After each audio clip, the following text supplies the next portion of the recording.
One of the amazing things about being in church, the building, with nobody else here, is all the cool stuff that I can find. And I want to show you a place that you probably knew existed but never saw up close. Come with me, come on. Now I'm in the church basement. We're actually going to be right underneath of where the chapel is. And it's the Heritage Museum. The Heritage Museum. Now, I know, when you see the word museum, you think, well, this is going to be boring. But if a museum really does its job, it's not what you see inside the museum that counts. It's what you see when you come out of the museum that you understand in a whole new way. So let's go inside. Here we go. Oh, this is the space. Now, a few years ago, we had a flood in the basement. And one of the things that happened in that flood was the museum got all discombobulated as people were making sure that water didn't hit any of our archives.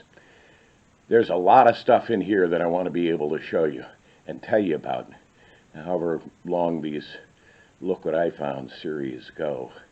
But there's one thing that I want to show you today that I think is really, really cool. Now there's this filing cabinet back here that has all kinds of stuff in it, and there's one file in particular that I'm looking for today. Look, there's even a file in the Heritage Museum about the Heritage Museum. Here we go. That's what I want to show you, is the part about our organ. Now here from our file is a copy of a letter that is sent to Mr. Hughes, Mr. Carl Hughes. Carl Hughes was the chair of the building committee when the congregation reconstructed its sanctuary in 1960, 61, and 62. And this letter is, of course, very, very hard to read because it's an old photostat, which is a method of reproducing documents. But we have a transcription, and I'll read that to you in a moment.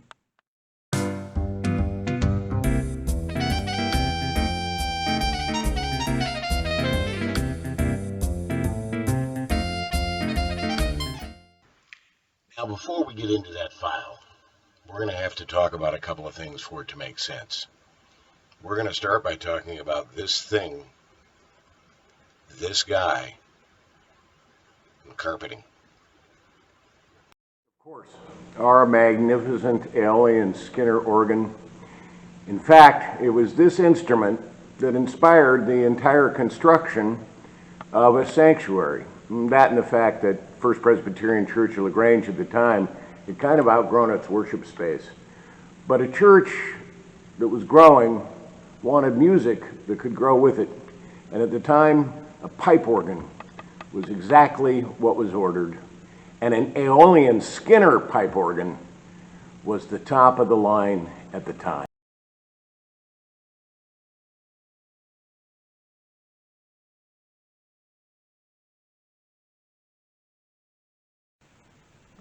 Albert Schweitzer was one of those guys who, when I learn more and more about his life, I begin to feel like I've wasted a great deal of time.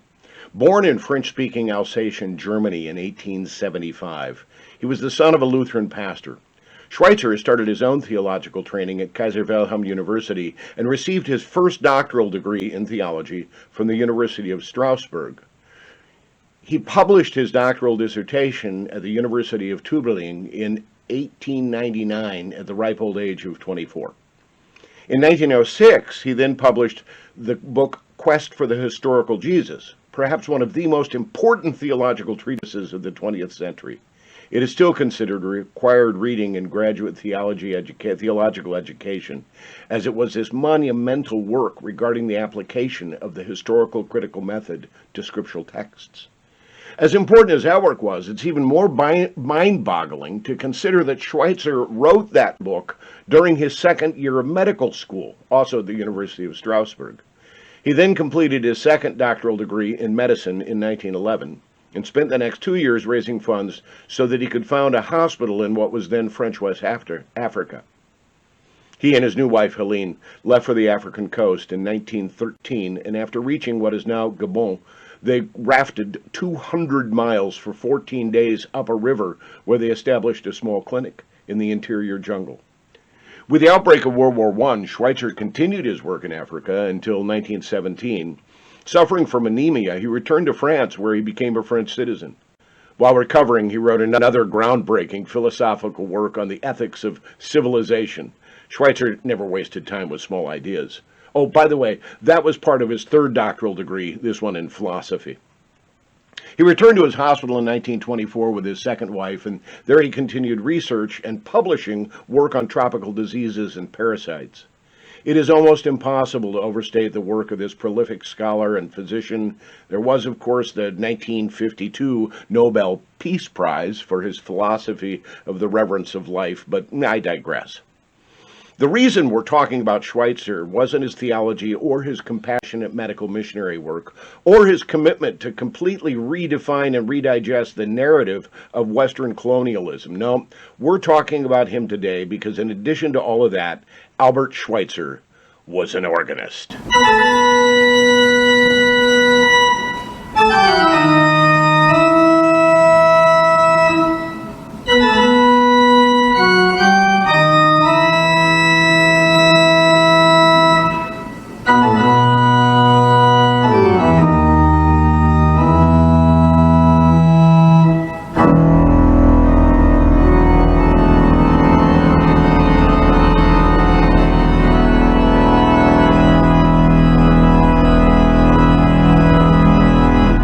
I brought you back into the sanctuary because I want to tell you one more important thing about organs for all of this to tie together. When you install an organ, it's not just the pipes and the console and the air handlers and the pistons that matter, because when you install a pipe organ, you install it specifically in a room.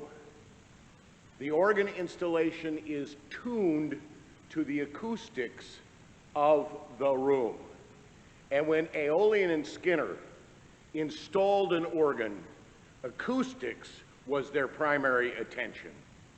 The way in which the sound reverberated against the walls, and in our case, up into our beautiful arches.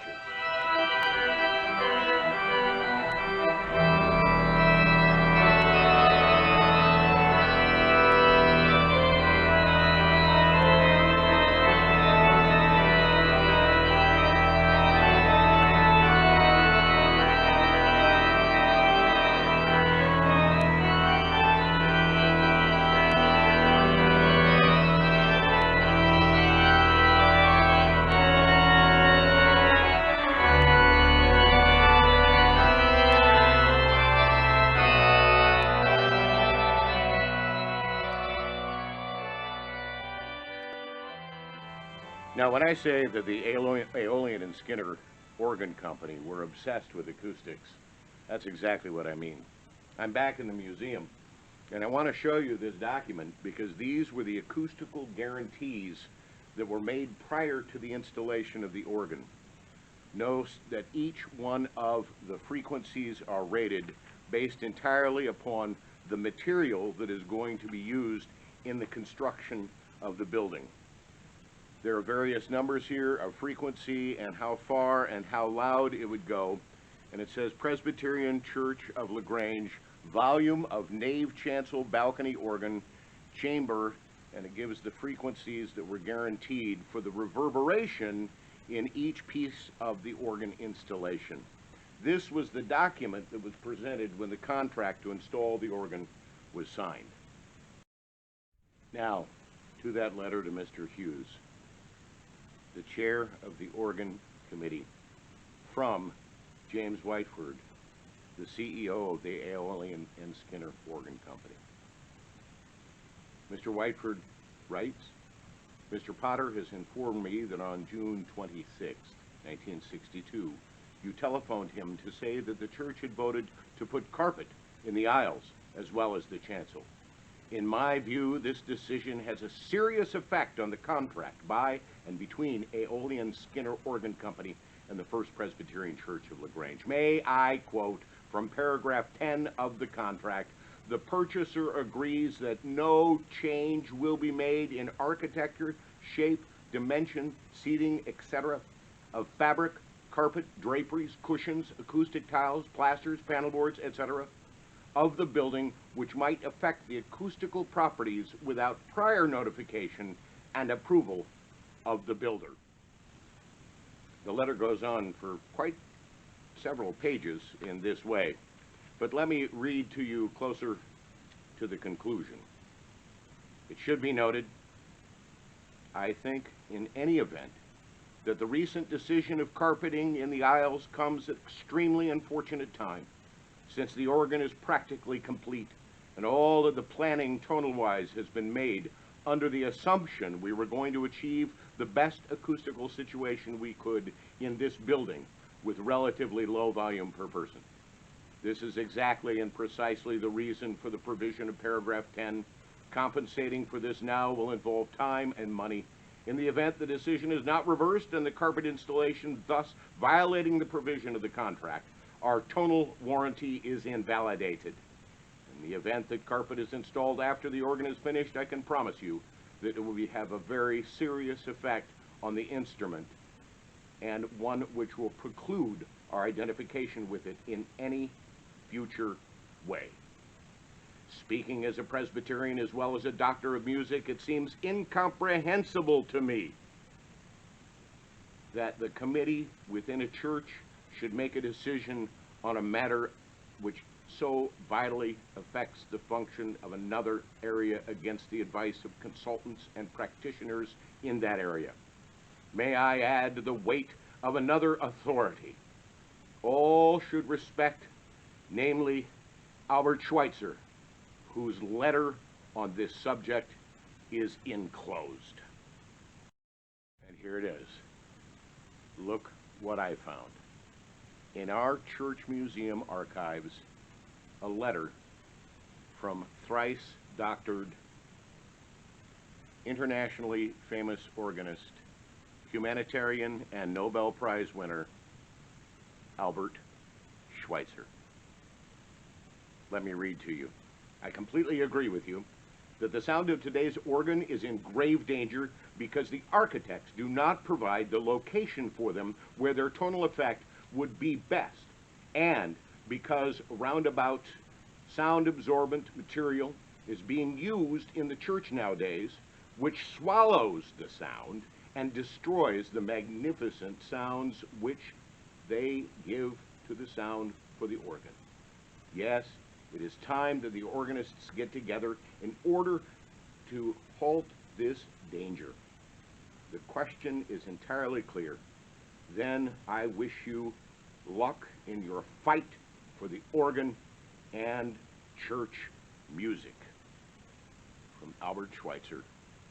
And this is not a copy. It is a lined original.